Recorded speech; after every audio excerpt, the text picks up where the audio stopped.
warahmatullahi wabarakatuh. Waalaikumsalam warahmatullahi wabarakatuh. Jamaah. Yeah. Oh jamaah. Yeah. Alhamdulillah. Bismillahirrahmanirrahim. Wabil islami dina wabi Muhammadin sallallahu alaihi wasallam nabiyya wa rasulah. Allahumma sholli ala sayyidina Muhammad wa ala ali sayyidina Muhammad. Jamaah. Yeah. Di sini ibu-ibu siapa yang paling sabar angkat tangan? Aduh luar biasa. Kok gak ada yang angkat tangan? Aduh saya jadi ngeri Lagi. Siapa yang paling sabar? Bener Bu, sabar Bu.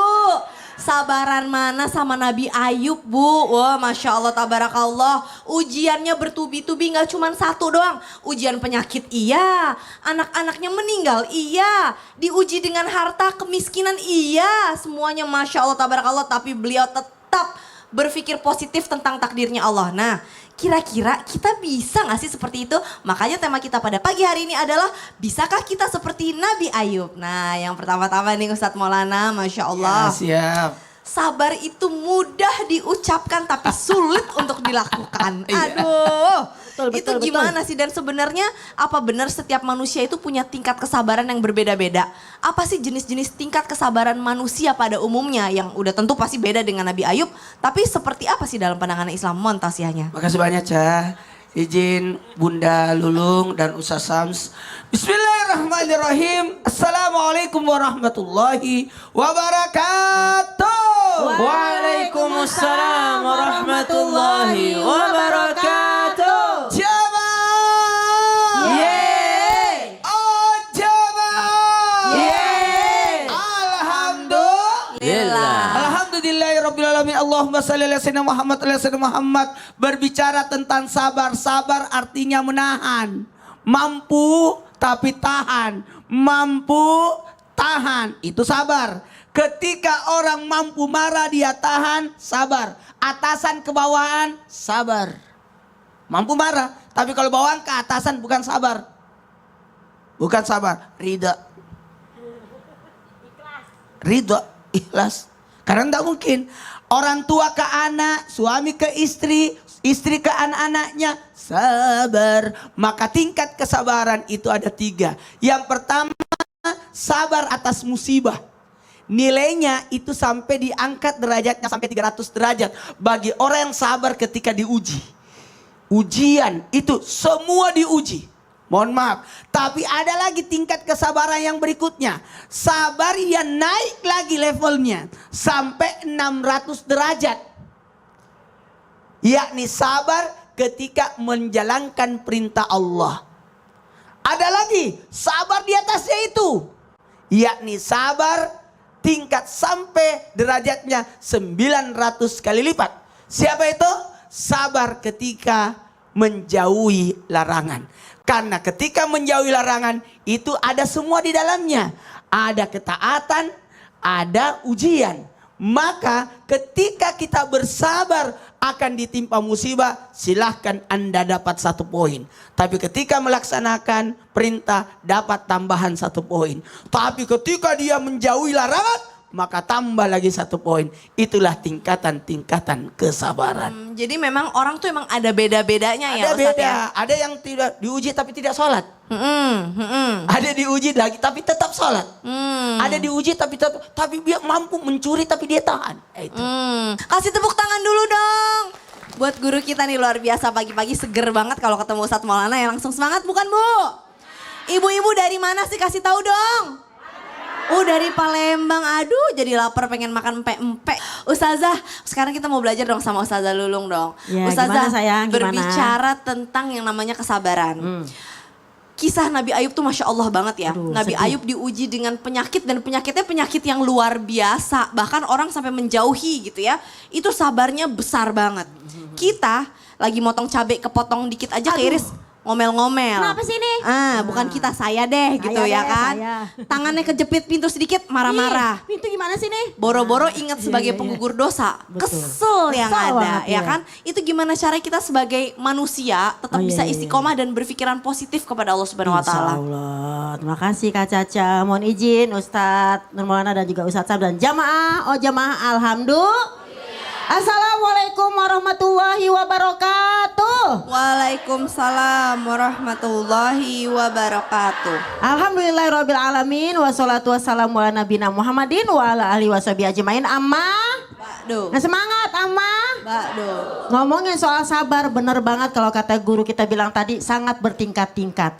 Ada sabar anak kecil, ada sabar yang kita ibu-ibu, ada sabar suami, ada sabar orang kerja, ada sabar orang yang tidak bekerja. Banyak kesabaran itu. Yang paling tinggi adalah kesabaran Nabi Ayub alaihissalam. Allahumma sholli wa sallim wa barik. Jadi kalau kita ngomongin masalah sakit, kita juga pernah sakit. Tapi dibanding dengan Nabi Ayub, sakitnya beda. Karena sakit ada 4 macam pemirsa. Mau tahu? Mau tahu aja apa mau tahu banget? Wong kita galau pengen tahu aja ya.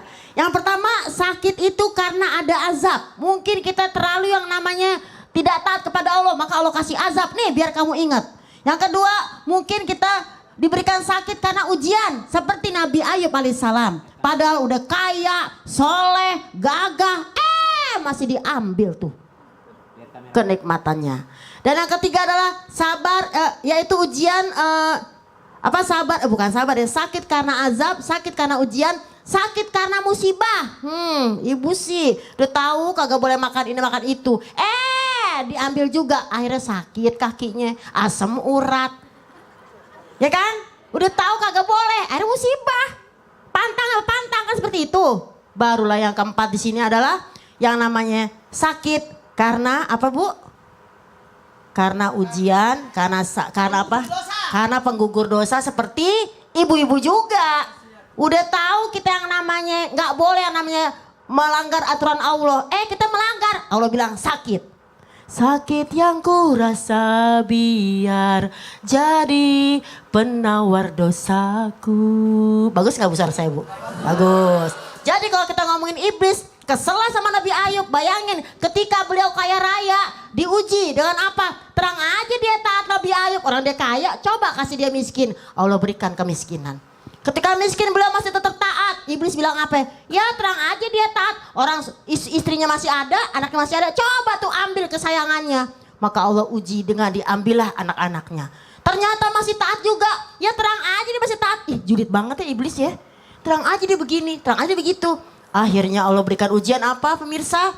Ujian diberikan rasa sakit di seluruh tubuhnya, bernanah, menjijikan. Sampai dalam Ibnu Katsir nyatakan, sampai-sampai Nabi Ayub alaihissalam dibuang ke tempat pembuangan sampah, bernanah, hanya kolbu dan lidahnya yang tidak diberikan yang namanya penyakit. Allah berikan dia rasa hati yang bersih dan berzikir kepada Allah.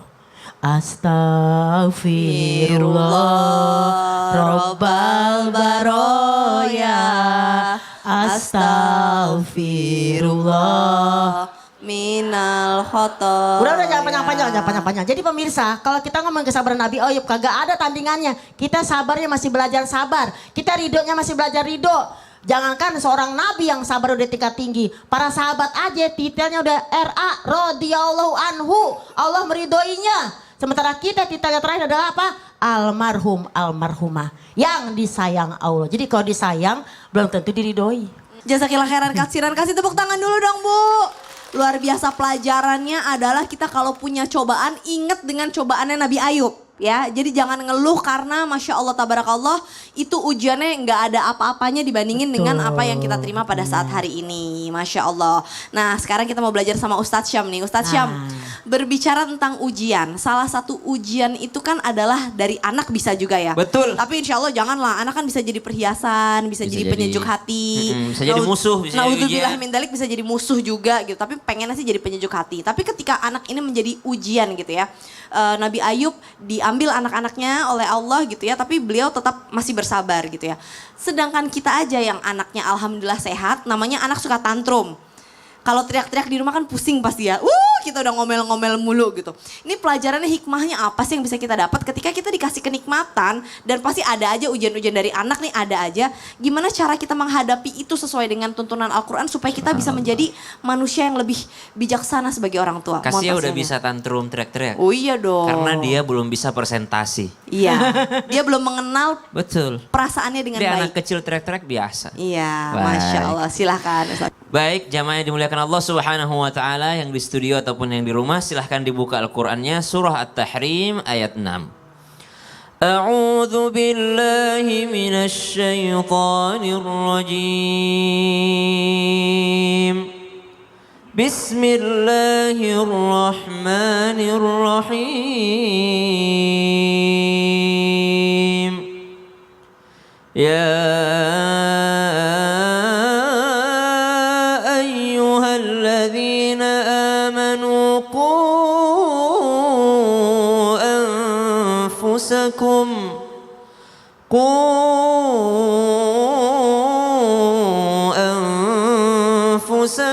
wa ahlikum nara وقودها الناس والحجارة عليها ملائكة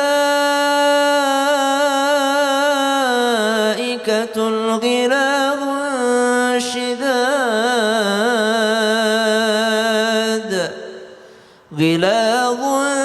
شداد لا يعصون الله ما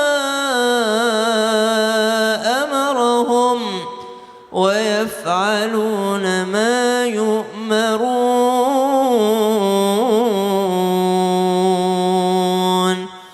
Al-Quran surah At-Tahrim ayat 6. Wahai orang-orang yang beriman, mereka yang mengaku beriman kepada Allah Subhanahu wa taala, ada tugas penting dari Allah Subhanahu wa taala melalui ayat ini.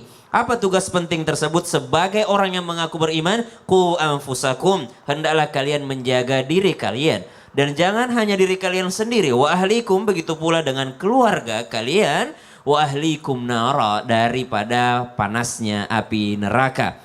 Alaiha malaikatun ghiladun syidadun la ya'sunallaha ma amarahum wa yaf'aluna ma yu'marun, yang mana api neraka itu dijaga oleh malaikat, bahan bakarnya daripada manusia dan batu, dan malaikat yang menjaganya itu taat kepada Allah Subhanahu wa taala. Artinya kita bertugas untuk menjaga diri dan anak-anak serta keluarga besar kita daripada api neraka. Kemudian disambung dengan kisah Nabi Ayyub alaihissalam. Bagaimana Nabi Ayyub alaihissalam kehilangan anak-anaknya? Ada dua pendapat. Nabi Ayyub alaihissalam memiliki 8 orang anak. Ada yang mengatakan ketika Nabi Ayyub telah diuji dengan kehilangan harta, Nabi Ayyub pun kehilangan daripada anak-anaknya. Sementara makan siang ini Bapak Ibu sekalian, lalu atap rumahnya itu runtuh sehingga semua anaknya 8 orang meninggal dunia di hari yang sama. Ada yang mengatakan satu persatu. Hari Senin anak pertama meninggal dunia. Setan iblis tidak puas, mengatakan ya Allah masih ada 7 anaknya. Hari kedua anak kedua meninggal. Hari ketiga anak ketiga meninggal. Hari keempat anak keempat meninggal. Hari kelima anak kelima meninggal. Sampai 8 orang anak Nabi Ayyub alaihissalam meninggal dunia. Namun Nabi Ayyub alaihissalam bersabar atas ujian tersebut. Lalu bagaimana dengan kita agar kita mampu untuk bersabar menghadapi anak-anak ini? Maka yang pertama, takutlah kepada Allah Subhanahu wa taala. Sebagaimana Sayyidina Umar bin Khattab radhiyallahu anhu warda, bagaimana mungkin Sayyidina Umar bin Khattab mampu mendidik seorang Abdullah bin Umar, seorang Asim bin Umar, seorang anak-anak daripada Sayyidina Umar bin Khattab, disebabkan karena takutnya pada Allah Subhanahu wa taala. Banyak orang tua mengeluh bahwa anaknya tidak takut pada dia. Kalau ada anak tidak takut kepada orang tuanya, maka orang tuanya mesti bercermin dan memeriksa diri. Apakah orang tuanya sudah takut kepada Allah? Karena orang yang takut pada Allah itu secara otomatis orang-orang yang ada di bawahnya akan takut padanya. Takut bukan menjauh, tapi takut untuk mendekat, semakin mendekat padanya. Jadi kalau ada anak tidak takut pada orang tua, coba kita periksakan diri. Sudah takutkah kita kepada Allah atau tidak? Begitu pula seorang pemimpin. Kenapa rakyatnya tidak takut padanya? Mungkin pemimpinnya kurang takut pada Allah Subhanahu wa taala. Jadi periksa takutnya kita pada Allah. Insya Allah itu yang membuat anak-anak kita nurut ataupun taat kepada kita, taat kepada Allah Subhanahu wa taala. Yang kedua, ikuti sunnah Nabi SAW. Bagaimana fasenya, umur segini diajarin ini, umur segini udah dihukum, maka ikuti tuntunannya baginda Nabi SAW. Masya Allah. Jadi juga jangan terlalu manjain anak. Betul. Nggak terlalu keras juga. Betul. Dan paling benar adalah hubungan kita sama Allah itu perbaikin dulu nomor Betul. 1. Masya Allah. Sayyidina Umar bin tabarakallah. Khattab gak pernah nakut-nakutin orang. Enggak. Tapi orang takut padanya. Udah Kenapa? segen duluan. Karena Sayyidina Umar takut banget sama Allah Subhanahu Masya Allah, wa ta'ala. tabarakallah, jazakallah khairan kasiran. Ustaz Syam, tunggu dulu dong Ustaz Syam. Oh, masih ini, ada? Ini ada pertanyaan nih dari Instagram ini Ustaz Udah mau Syam. dulu. Ini Apa dari tuh? @Hasan Nuraji. Assalamualaikum. Waalaikumsalam Ini tentang wabarakatuh. kesabaran juga nih ya. Sabar Saya mau nanya cara sabar menghadapi ibu-ibu yang pakai motor seenaknya gimana? Ibu-ibu pakai motor seenaknya. Sen kanan belok kiri. Iya, betul. Sen kiri belok kanan. Iya, betul. Kalau mau ngerem turunin kaki dulu. Kenapa? Saya heran juga lihat ibu-ibu itu. Ya, yang Biar begini nggak goyang ini, gitu. yang begini ini dihadapi dengan sabar seperti sabarnya orang-orang yang akan menunggu tausiah selanjutnya. Tetap di Islam itu indah. Jamaah, Alhamdulillah.